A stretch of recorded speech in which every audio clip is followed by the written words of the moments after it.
They built the largest submarines the world had ever seen, underwater giants that could circle the globe. They were the pride of an empire, the masters of the deep. But they were defeated not by bigger ships or deadlier torpedoes, but by a whisper, a simple, floating device that listened, a ghost in the machine that turned the ocean itself into an all-seeing weapon. This is the story of a technological shock so profound, it didn't just sink ships, it sank the soul of a navy. On the 23rd of June, 1944, adrift in the vast mid-Atlantic, some 870 nautical miles to the west of the Cape Verde Islands, Commander Uno Kameo surveyed his domain from the tight confines of the I-52's control room, a colossal Japanese cargo submarine laden with a precious burden of 2 tons of gold, 120 tons of tin, and vital war materials destined for German-occupied France. Through the periscope's eye, he watched the German U-530 dissolve into the encroaching darkness, having just delivered advanced radar equipment and a pair of skilled technicians. The rendezvous had unfolded with flawless precision. Soon, his vessel would breach the surface, beginning its nocturnal dash toward Europe at a steady 15 knots beneath a sky devoid of stars.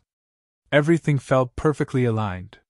Yet, within a mere 3 hours, an unforeseen fate would claim Commander Kameo and his 94 crewmen, making them silent victims of a technology they never knew existed.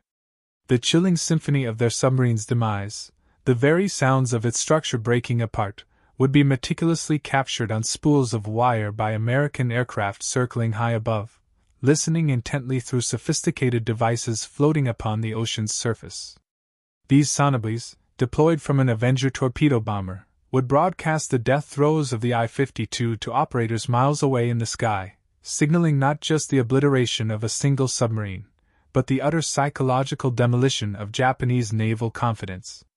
The vast ocean, once Japan's imperial highway, had transformed into an inescapable American surveillance grid where concealment was an illusion. The cold mathematics of this technological imbalance were already being etched across the Pacific, written in statistics that would irrevocably shatter every conviction Japanese submariners held about their own prowess, their sacred mission, and their very chances of survival. Between the years 1941 and 1945, American submarines would send 1,314 Japanese ships to the ocean floor, a staggering 5.3 million tons, accounting for a decisive 56% of all Japanese merchant losses.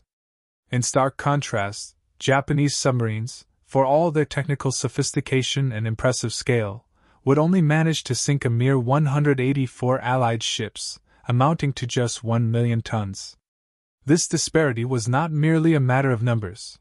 It was the stark reflection of a fundamental divergence in how two nations conceived of undersea warfare, organized their industrial production, and pursued technological innovation. While Japan was busy constructing the world's largest submarines, magnificent vessels capable of carrying aircraft and circumnavigating the globe, America was building sonar systems that could hear their approach from miles away. While brilliant Japanese engineers crafted these awe-inspiring vessels, American factories were churning out sonobuoys, FM sonar, acoustic torpedoes, and radar systems at a pace that far outstripped Japan's ability to even conceptualize countermeasures. This transformation did not begin with a single, dramatic clash, but through thousands of individual encounters where Japanese submariners slowly, terrifyingly, came to realize they were being hunted by forces they could not see, tracked by technologies they could not comprehend, and systematically annihilated by an industrial machine of an almost unimaginable scale. Lieutenant Commander Nukio Nambu, the commanding officer of the I-401, one of Japan's immense submarine aircraft carriers, would later confess to his American interrogators after his surrender in August 1945 that the precise moment he understood Japan had irrevocably lost the war came not from the heat of any battle, but from the simple act of overhearing American radio traffic during a patrol. The casual, almost effortless efficiency, the sheer abundance of resources mentioned in routine communications, the mind-boggling volume of coordinated operations spanning thousands of miles of ocean, it all pointed to a level of capability that Japan simply could not hope to match. But for thousands of Japanese submariners, this dawning realization came through direct, terrifying encounters with American anti-submarine warfare technology, encounters that left the few survivors stunned, demoralized, and stripped of their will to fight.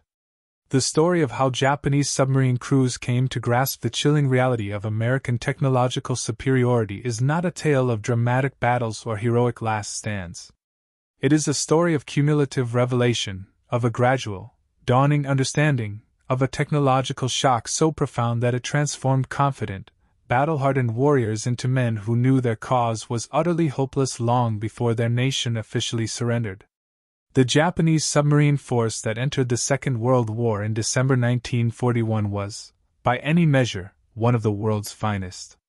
Japan possessed a fleet of approximately 70 ocean-going submarines, many of which were of a revolutionary design. The I-400 class submarines, the largest in the world until the advent of nuclear-powered vessels in the 1960s, stretched an impressive 400 feet in length and displaced 5,900 tons when submerged. They could carry 3 HEM-6A1 Siren floatplane bombers within a watertight hangar, launch them via catapult, and theoretically strike targets as distant as New York City or the Panama Canal. Each I-400 class submarine carried enough fuel to circumnavigate the globe 1.5 times without refueling, boasting a range of 37,500 nautical miles at 14 knots. The engineering was truly magnificent. These submarines were equipped with special trim systems for submerged loitering, demagnetization cables to guard against magnetic mines, air search radar, and anechoic coatings designed to absorb sonar pulses. Smaller Japanese submarines were no less impressive. The Type C cargo submarines, such as the I-52, could travel 21,000 nautical miles, ferrying vital strategic materials between Japan and its allies. Fast attack submarines prowled the Pacific armed with long-range torpedoes and possessed impressive underwater capabilities. Japanese submariners underwent extensive training, practiced stealth operations with meticulous care, and understood their boats with an intimate familiarity. Many of them had years of experience under their belts. Commander Tatsunosuke Ariazumi, who would go on to lead submarine operations late in the war, was widely considered one of Japan's most brilliant underwater tacticians. His crews were disciplined, highly skilled, and brimming with confidence. And they had every reason for that confidence.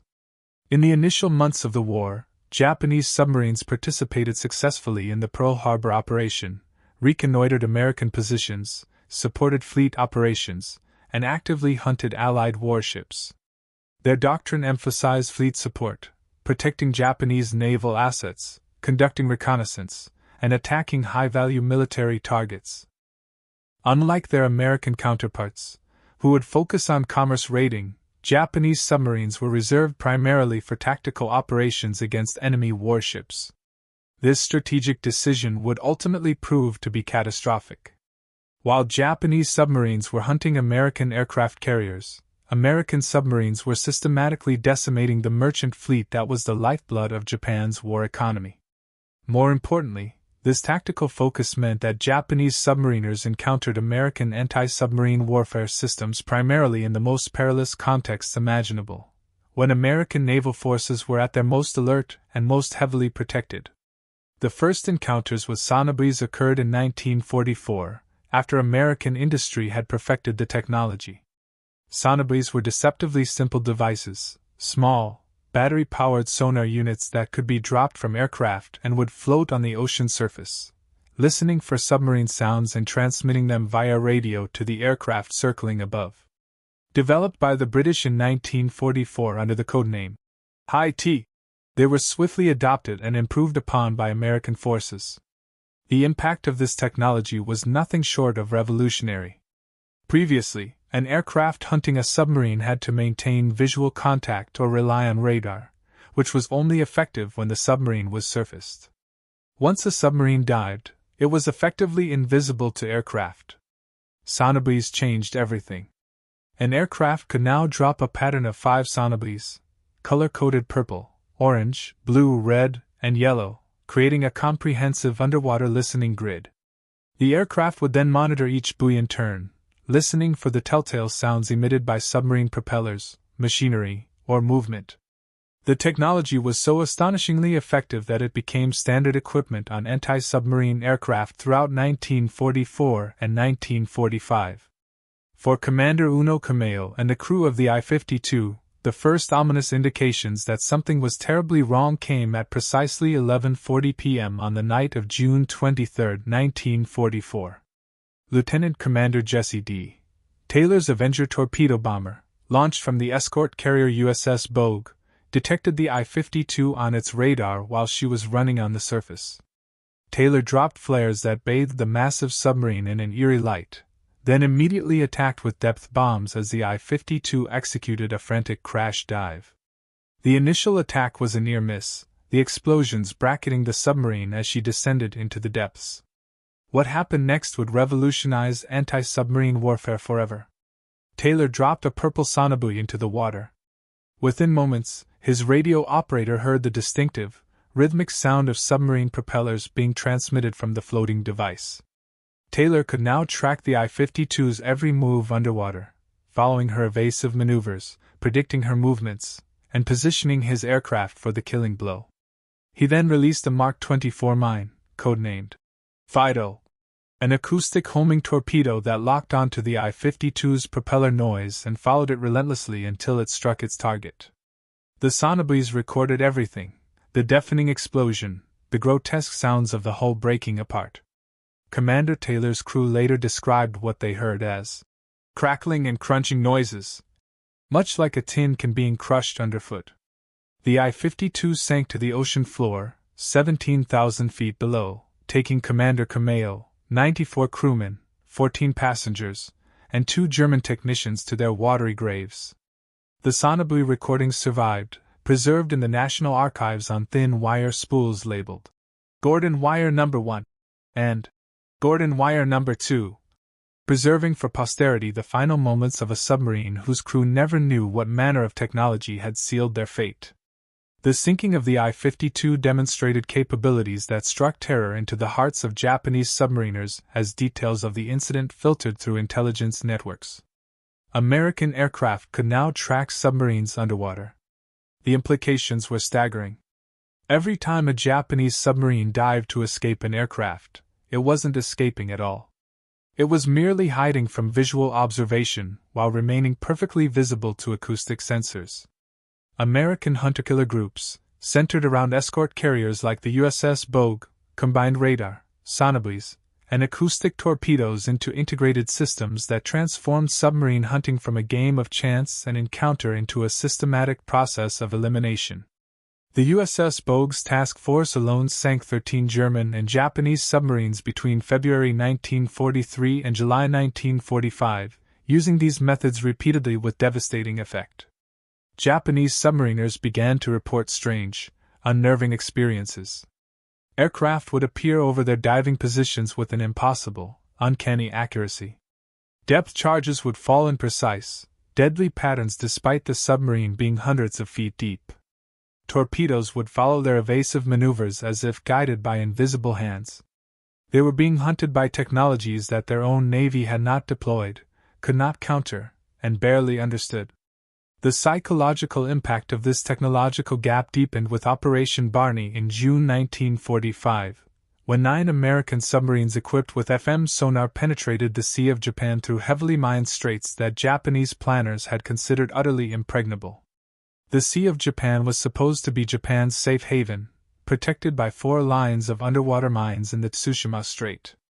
Japanese merchant shipping moved freely there, under the firm belief that no submarine could possibly navigate the treacherous minefields. FM sonar, developed specifically to detect underwater obstacles, emitted a distinctive chime whenever mines were detected, a sound that American submariners grimly dubbed Hell's Bells. This technology allowed submarines to map entire minefield patterns, identify safe passages, and navigate through barriers that Japanese engineers had believed would stop any underwater approach dead in its tracks. On June 4, 1945, the first 3 submarines, the Sea Dog, the Crevalle, and the Spadefish, entered the Tsushima Strait submerged, their FM sonar painting detailed pictures of the minefield on their electronic screens. The hell's bells chimed constantly as they wove their way between mines that were sometimes spaced only 50 yards apart. After 20 harrowing hours underwater, all 3 submarines emerged safely into the Sea of Japan. 2 more groups followed, and within days, 9 American submarines were operating freely in waters that Japan had considered absolutely secure. The hunting that followed was spectacular. Between June 9 and June 24, 1945, the 9 submarines sank 28 Japanese ships, totaling 54,786 tons, including a submarine and a destroyer. They operated with complete impunity, surfacing at night to charge their batteries and submerging during the day to attack shipping that still believed itself safe from any undersea threat. The Japanese Naval Command was stunned. Intelligence reports began to flood in, describing submarine attacks inside the Sea of Japan. Survivors reported American submarines operating freely, attacking at will, and escaping without any difficulty. The psychological blow was immense. If American submarines could penetrate their most heavily defended waters, if they possessed technology that could navigate through minefields that had taken years to lay, then nowhere was safe. The ocean itself had become enemy territory. Japanese submarine commanders operating in these waters understood the implications immediately. They were being hunted by forces possessing technological capabilities that Japan simply could not match. Every patrol became a desperate exercise in survival rather than an opportunity for combat effectiveness. The technological gap extended far beyond sonar. American submarines possessed radar sets that could detect surface contacts at ranges exceeding 20 miles in good conditions. Japanese submarines did not receive radar until June 1944, and even then, it was only in limited quantities and with performance that was inferior to American systems. This meant that American submarines could detect Japanese vessels long before they were detected in return, could track targets from beyond visual range, and could position themselves for attacks with informational advantages that Japanese commanders simply could not counter. American submarines also benefited from ultra-intelligence, the code-breaking operation that successfully decrypted Japanese naval communications. American forces knew Japanese submarine schedules, patrol areas, supply routes, and operational plans, often before the Japanese submarines themselves had received their orders. Combined with their superiority in radar and sonar, this meant that Japanese submarines were operating in an ocean where the enemy knew where they were going, and what technology could be used to track them as they got there.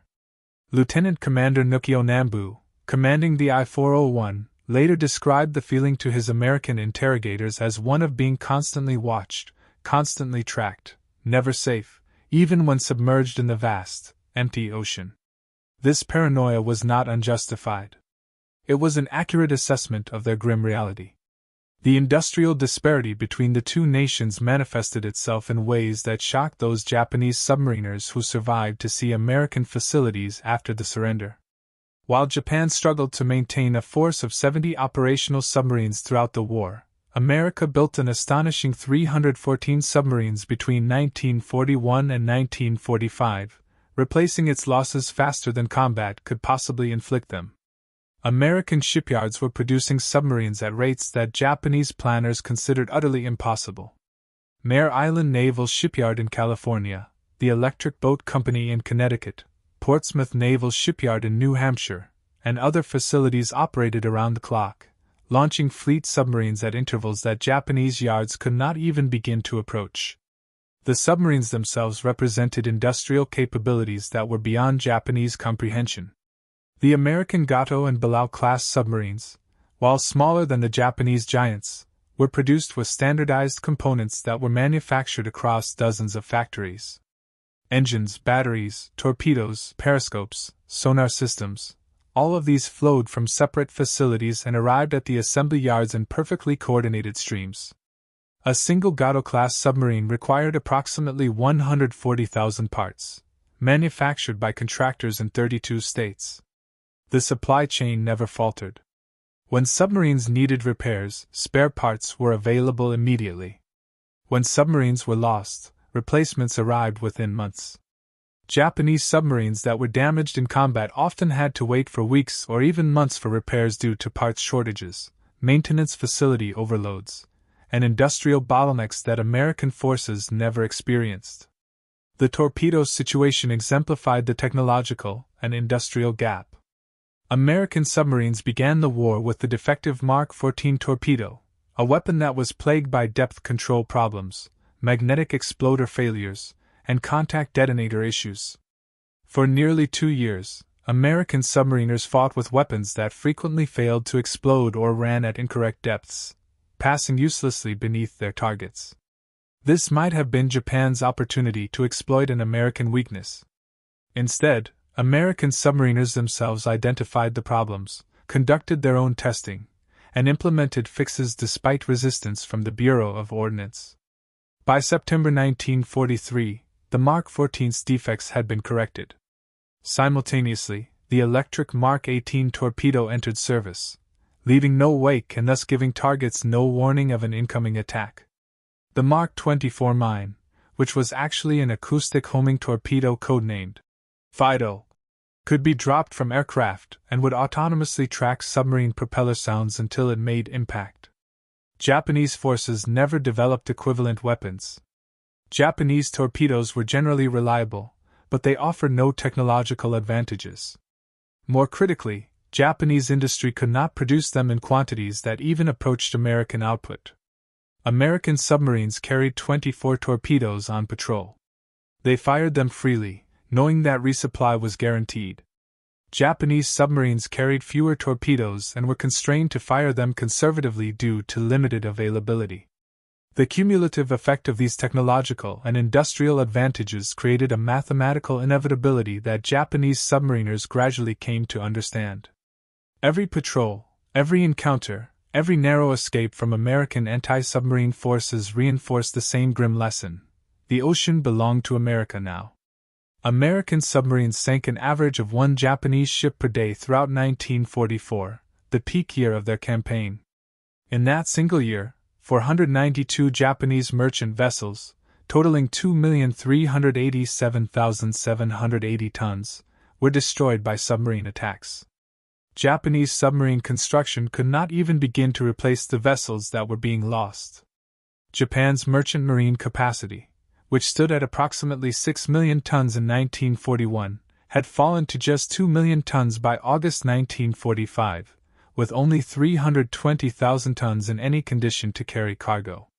The destruction of Japanese shipping was not just a military problem, it represented the systematic strangulation of Japan's war economy. Rice from Southeast Asia could not reach Japanese cities. Oil from the Dutch East Indies could not reach Japanese refineries.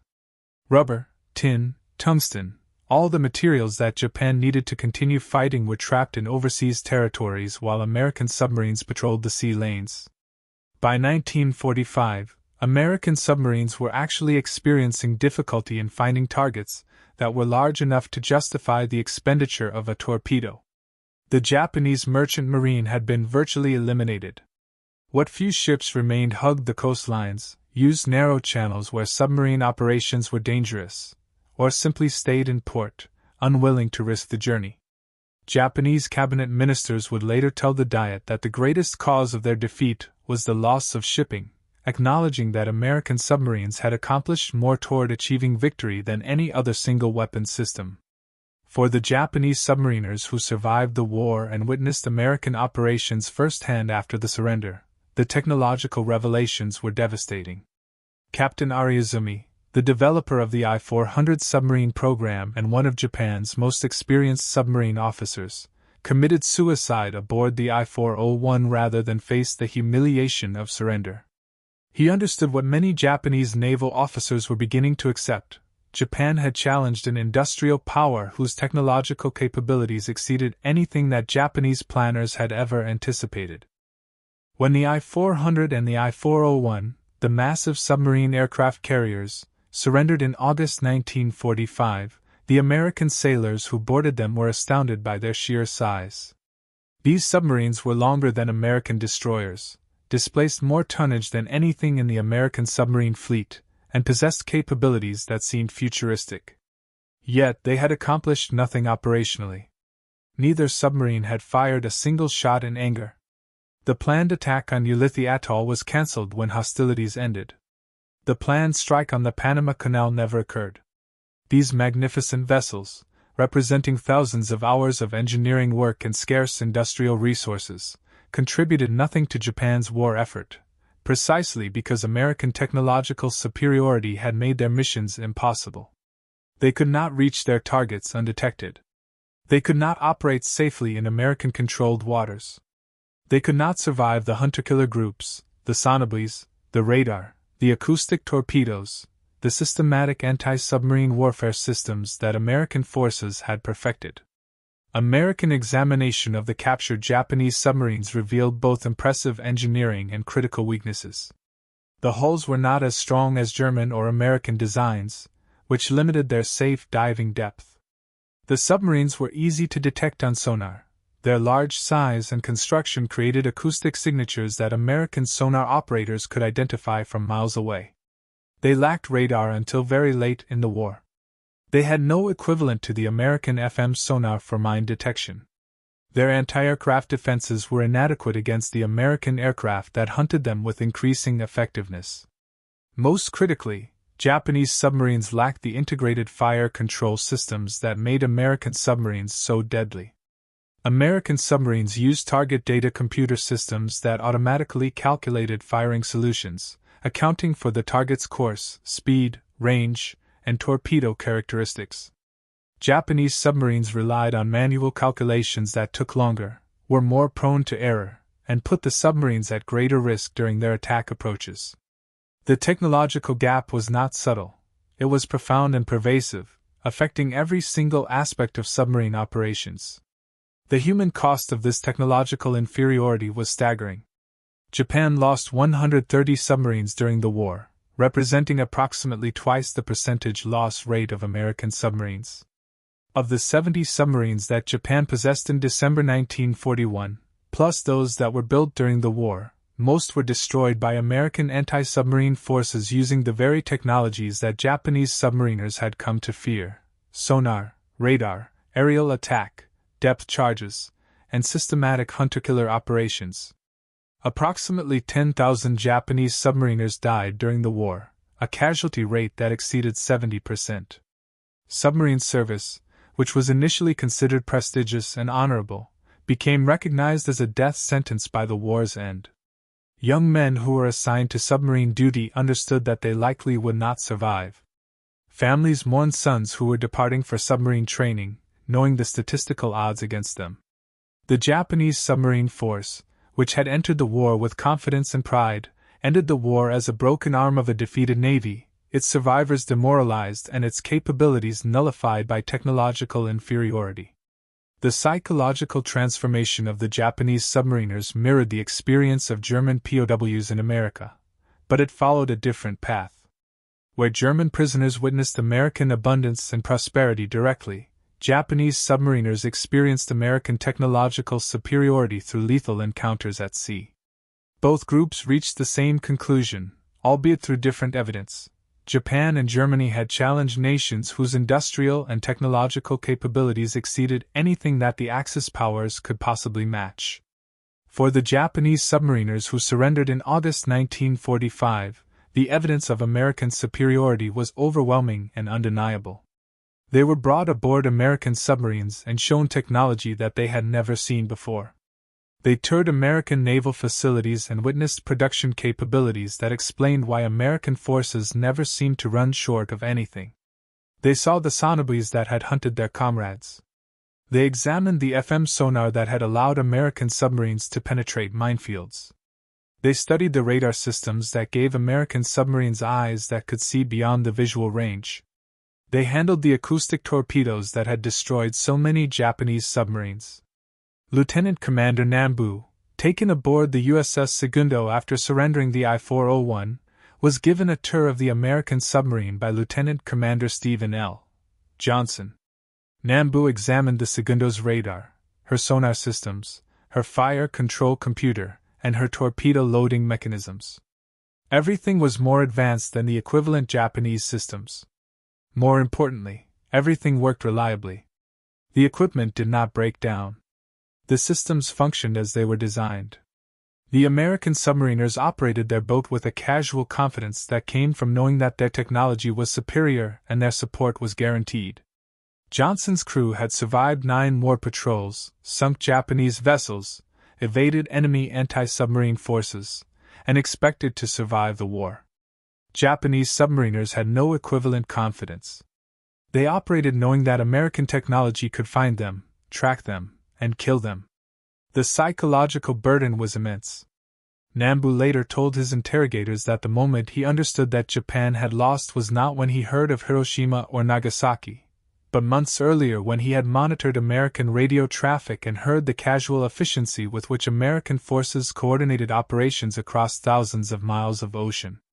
The sheer scale of American operations, the abundance of resources that were mentioned in routine communications, the technological sophistication that was implied in everyday procedures, all of it pointed to capabilities that Japan simply could not match. The evidence continued to accumulate during the months after the surrender. Japanese submariners were brought to American bases in Japan, to Sasebo, where captured submarines were studied, and to Tokyo Bay, where the surrender ceremonies occurred with American submarines prominently displayed. Vice Admiral Charles A. Lockwood, the commander of the submarine force in the Pacific, made a point of having his flag hoisted aboard the I-400 and the I-401 during the surrender ceremony on September 2, 1945, aboard the USS Missouri. The symbolism was clear. American submarines had defeated Japanese submarines through technological and industrial superiority. When the I-400 and the I-401 were taken to Hawaii for a detailed examination by American naval engineers, Japanese crew members accompanied them as technical advisors. They watched as American engineers disassembled their boats methodically, photographing every component, measuring every dimension, and documenting every system. The Americans were thorough, professional, and impressed by some aspects of Japanese engineering. But they were not intimidated.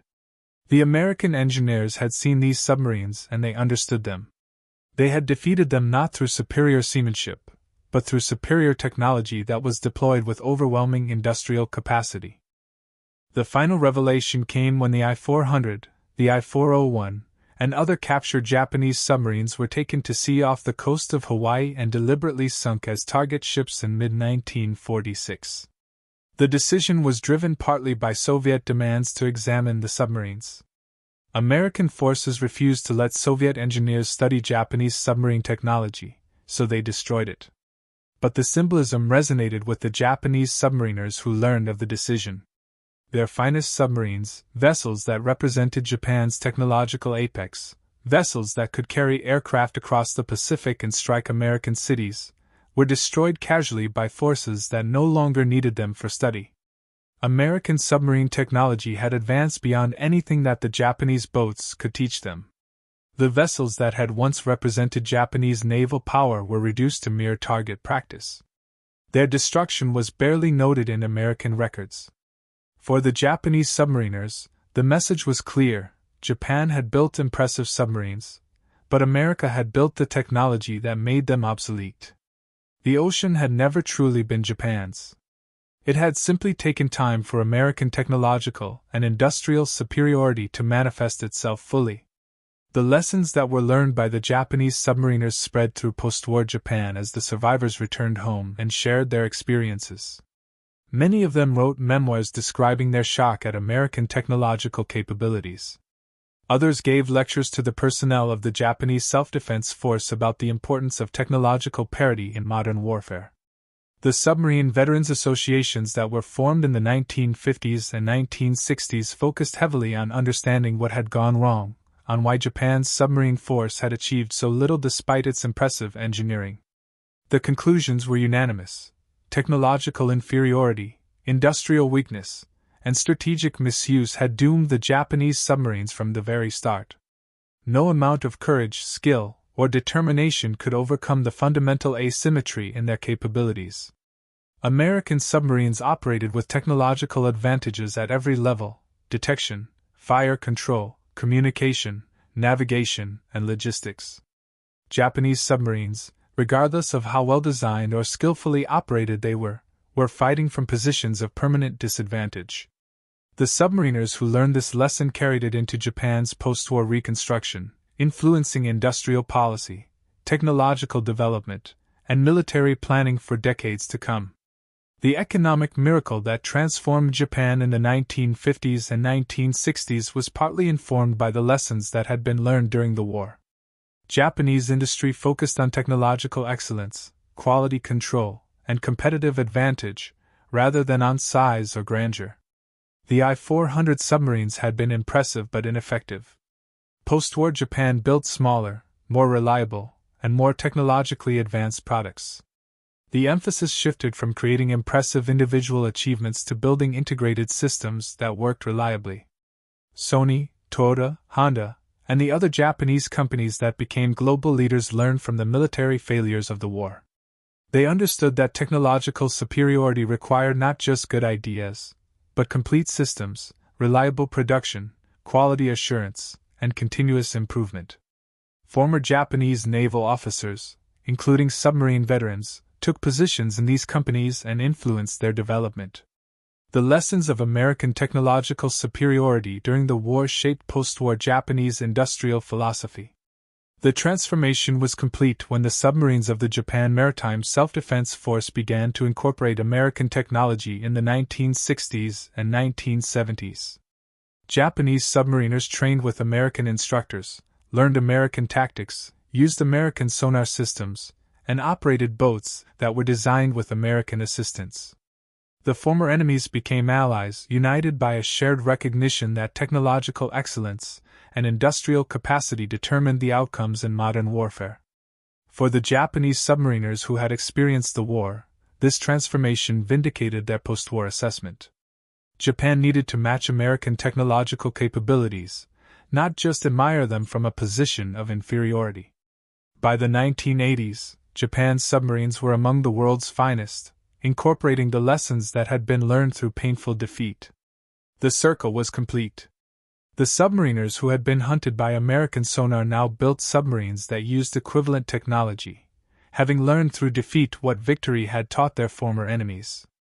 The recordings of the I-52's destruction, preserved on wire spools in American archives, remain as a testament to the technological revolution in warfare. Modern analysis of those recordings by the Johns Hopkins University Applied Physics Laboratory has confirmed that acoustic homing torpedoes, guided by sounds that were transmitted through Sonobuoys, destroyed the I-52 conclusively. The technology that killed Commander Kameo and his crew in June 1944 represented capabilities that Japan never matched throughout the war. Those same capabilities, refined and improved, became standard in modern navies worldwide.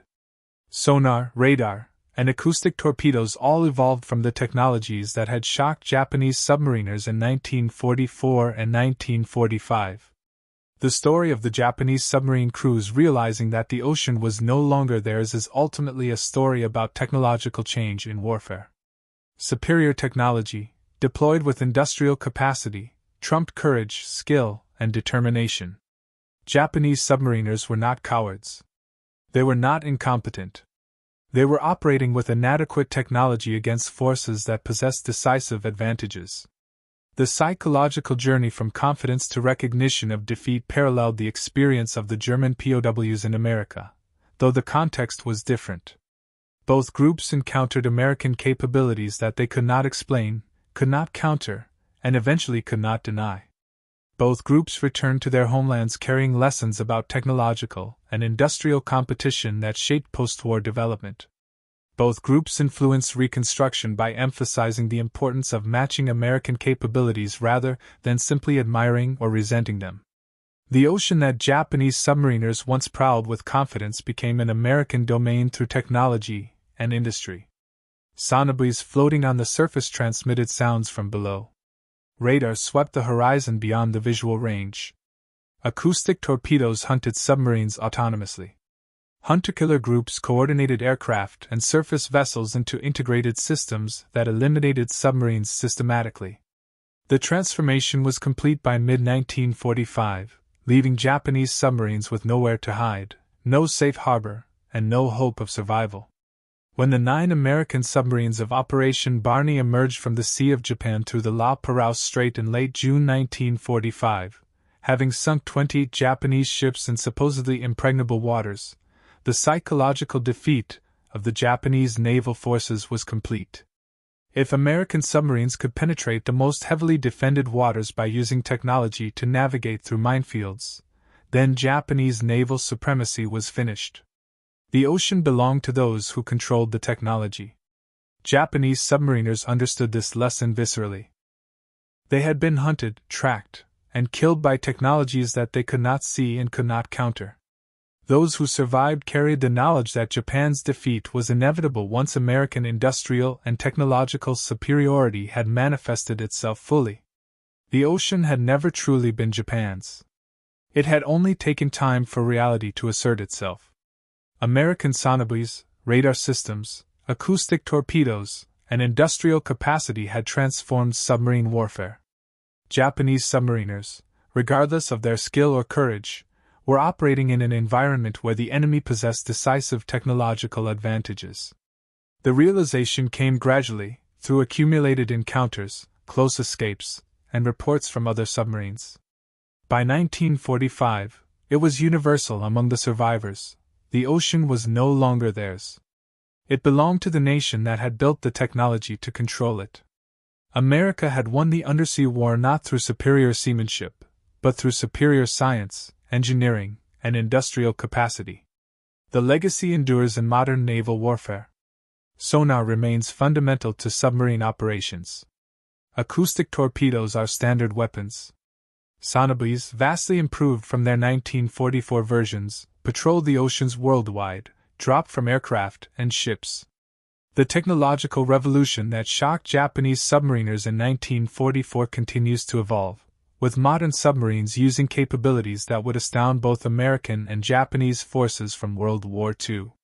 But the fundamental lesson remains unchanged: technological superiority, backed by industrial capacity, determines the outcomes in modern warfare. Japanese submariners learned this lesson through defeat. They carried it into post-war reconstruction. They influenced Japanese industrial development and military planning for generations. The submarines that once represented Japanese naval power now rest as museum pieces or lie on the ocean floors, monuments to an engineering skill that was rendered obsolete by superior technology. The crews who operated them learned lessons that shaped nations, lessons about the importance of technological competition in determining which nations prosper and which fail. The story of the Japanese submarine crews intercepting American sonobuoys and realizing that the ocean was no longer theirs stands as a testament to technological change in warfare. From confidence to recognition of defeat, from presumed superiority to the acknowledgement of inferiority, the journey transformed not just individuals but influenced nations. The ocean changed hands not through surface battles, but through invisible technologies floating on the waves, listening beneath them, and transmitting data to forces that hunted with scientific precision. Commander Uno Kameo and the thousands of Japanese submariners who died during the war were defeated by an industrial and technological system that they could not comprehend until it was too late. Those who survived carried a knowledge that shaped post-war Japan and influenced global naval development for decades to come. The ocean belonged to those who controlled the technology to master it. That lesson, learned so painfully by Japanese submariners between 1941 and 1945, remains relevant in modern naval warfare and technological competition to this day.